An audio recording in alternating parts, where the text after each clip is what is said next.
the Bahamas tonight, the Northern Edition. Good evening. I'm Sabrina Brown. Thank you for joining us. As residents and communities within the Southern District continue to battle the age-old problem of foul odor emissions, the Minister for Grand Bahama, Dr. Michael Darville, says the government is working to address the issue. While several environmental impact assessments have been conducted in the area, residents say the problem still exists. While appearing on the Darrell Miller Show in Grand Bahama, Minister Darville noted that the government is in the process of establishing 4 pieces of environmental laws through the Grand Bahama Port Authority bylaws and the Hawksbill Creek Agreement. The Freeport Natural Resource Protection and Management, Pollution Prevention and Waste Management. The other one is nuisances bylaws, and the final one is to upgrade all of the sanitation laws on the island. This will bring us into the 21st century, and through the Hawksbill Creek Amendment of the 1993 bylaws, we are now able to make sure that everything that happens in the industrial sector is at an international standard, including the amount of discharge into the air, to make sure that when industry violates the bylaws, we have enough teeth and legislative teeth in order to go behind them and establish the important penalties or subsequently closure. Meantime, Pinders Point and Lewis Yard residents say they are still battling with environmental concerns in that southern district. The latest incident they charge occurred just 2 weeks ago. Residents say they reject the findings of the World Health Organization and Pan American Health Organization that determined incidents of cancer are not higher in those communities than other areas on Grand Bahama. With 4 schools already relocated out of the surrounding area, Chairman of the committee Bertram Pinder says residents continue to agitate for relocation. The last time that the committee did its survey, there were still some residents in an isolated area who wasn't prepared to, or who didn't want to be relocated. But that was a single area, basically west of here. And that was probably about a year plus ago. They, for some reason, have not been affected as much as the residents east of here. The committee insists that there are inconsistencies in the report that ultimately determined that there were no environmental risks to residents, although Minister for Grand Bahama, the Honorable Dr. Michael Darville, says it also determined it was necessary to monitor the area year-round.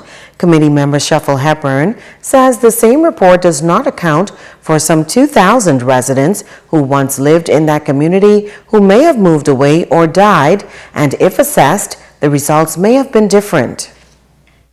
We're insisting that the government do something other than just talk. They are saying that in 3 years they're going to have some results. The evidence is all in. They've moved 4 schools because of this, and that is sufficient evidence. So what about the residents who spend 168 hours, some of them, a week in their homes, on their property? Police in Bimini are investigating the death of an American woman.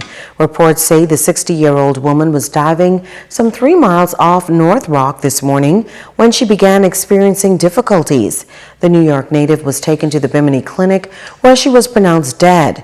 Investigations are continuing. An autopsy will be performed to determine the exact cause of death. It has been a week of changes for the City of Freeport Local Government Council.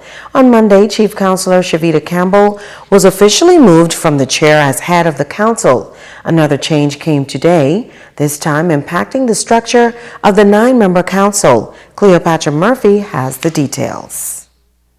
The City of Freeport Council is now 1 councilor short after Acting Chief Councilor Navarre Smith announced his resignation effective immediately. Smith, who made his announcement surrounded by family and friends at the Susan J. Wallace Community Center, also resigns his post as Deputy Chief Councilor and Councilor for East Grand Bahama. This coming after Smith received a nomination to run as candidate for the Democratic National Alliance in the Marcos City constituency. Even though the Local Government Act does not dictate that councilors do such a thing, this has been the precedent set by those that came before me. and such a move will stand to encourage the impartial stance that local government councillors should take when carrying out their duties. It is the second disruption for the council within a week that must now appoint a new chief councillor after Minister for Local Government, the Honourable Hope Strawn, upheld council's decision to dismiss former chief councillor Shavita Campbell. Smith says he has learned a lot serving on the City of Freeport Council the last 2 years and has grown as a leader. I am very proud of the contributions I've made while in council. I will forever be indebted to the people of East Grand Bahama for giving me such a wonderful opportunity to serve them in this way. I trust that they understand and accept the reasons why I did this. City of Freeport Councillor for Marco City, Kevin Ferguson, had well wishes for Smith, who he says is a man of his own mind. He also offered advice. Continue to be who you are. Say what you mean and mean what you say. Hot air can only last for so long, but integrity, trust, last forever. Ferguson presented Smith with a plaque from employees of the City of Freeport Council and councillors. Smith says as he begins a new chapter, he hopes Marco City residents will give him a chance. Cleopatra Murphy, ZNS Network News. Smith's resignation from the City of Freeport Council now leaves a vacant post in the usually 9-member body. Councillor for Marco City Kevin Ferguson says the council now has 2 issues to contend with now that it must elect a new chief councillor in a matter of days. Local government elections are set for June 2017, and Smith's departure could result in a by-election in the East Grand Bahama. The fact that he is resigned means that we will be short one councillor from East Grand Bahama. But in light of the fact that the elections is about 8 to 9 months out, I don't think that the minister would come and conduct an election for that constituency in light of the fact that we still have 8 and we can make a proper quorum. So that would be, we just be able to function with the 8 councillors as it is. East Grand Bahama is now left with 1 councillor, McMahon Campbell. Ferguson says Smith's departure will not lead to that community being shortchanged. He says the remaining councillor will have to step up. It'll put an extra burden on the councillor McMahon Campbell, so he'll have to step up to the plate.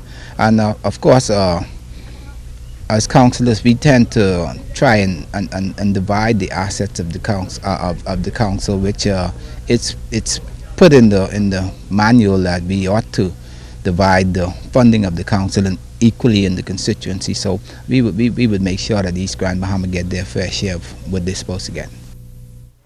The youth branch of the Progressive Liberal Party holding election of officers here on Grand Bahama last evening at the PLP headquarters on East Sunrise Highway. Kimberly Mullings was there. Has been placed in nomination. Scores of residents, particularly young eligible voters, attended the meeting at the party's headquarters on East Sunrise Highway. Minister for Grand Bahama and Member of Parliament for Pine Ridge, the Honourable Dr. Michael Darville says, because the youth branch of the Progressive Liberal Party has a very strong youth platform on the island, he believes the Young Liberals will meet the needs and requests of young Grand Bahamians. Over the last year, many young people were reaching out to the Progressive Liberal Party to create the necessary forum so that they can actually be a part of what we're doing and to make recommendations for policies going into the next general election. So today was a clear indication. We had a full house, there were people overflow on the outside, and we have a wide cross-section of young people who are elected as officials at the PYL. We look forward to working with them, with the council, as well as all the rest of the branches, and so that we can definitely prepare ourselves and create the necessary momentum that we need to win the next general election. Minister Darville says he's excited to see yet another group of individuals who have chosen to affiliate themselves with the PLP's ideologies, noting that he is also excited to work with this year's elected GBPYL chairman, Kylon Vincent. He has always been a major player in our organization, and it's so good to see him come to the forefront, because a lot of the young people, even though they are part of the Progressive Liberal Party, to move to the forefront takes a lot of courage, and I admire his courage and his entire team, and we look forward to hitting the ground running immediately. Vincent says newly elected officers will do just that, with the youth of Grand Bahama in mind. Moving forward, my board and myself will be focused more on building communities, going into these communities and actually seeing the need for the young persons out there and just assisting them when needed. Assistant Secretary General of the Progressive Liberal Party, Michelle Rackley, says the level of interest among participants was exceptional. We are so grateful and thankful to the Almighty God that we was able to do this in unity, and just to see the excitement on these young people's faces means so much. You know, these people are hungry to serve. Right now they're passing around a list of persons who are willing to serve on selective committees, and the board cannot move fast enough. Everybody just wants to serve and be a part of what is happening here tonight. Kimberly Mullings, ZNews Network News. The first Vice Chairman is Shalon McIntosh, second Vice Chairman DeQuan Swain, and third Vice Chairman Eleanor Charity Bain. Maria Fines secured the secretary position. Her assistant, Thelia Archer, Deandra Grant is treasurer, and Takesha Wilmot is assistant treasurer. National General Council member is Stephanie Cawley. Donnie Glang, Piondra Knowles, and Zenobia Reckley are executive members. Ketron Meadows is the chaplain. Stay with us. There's more news after this.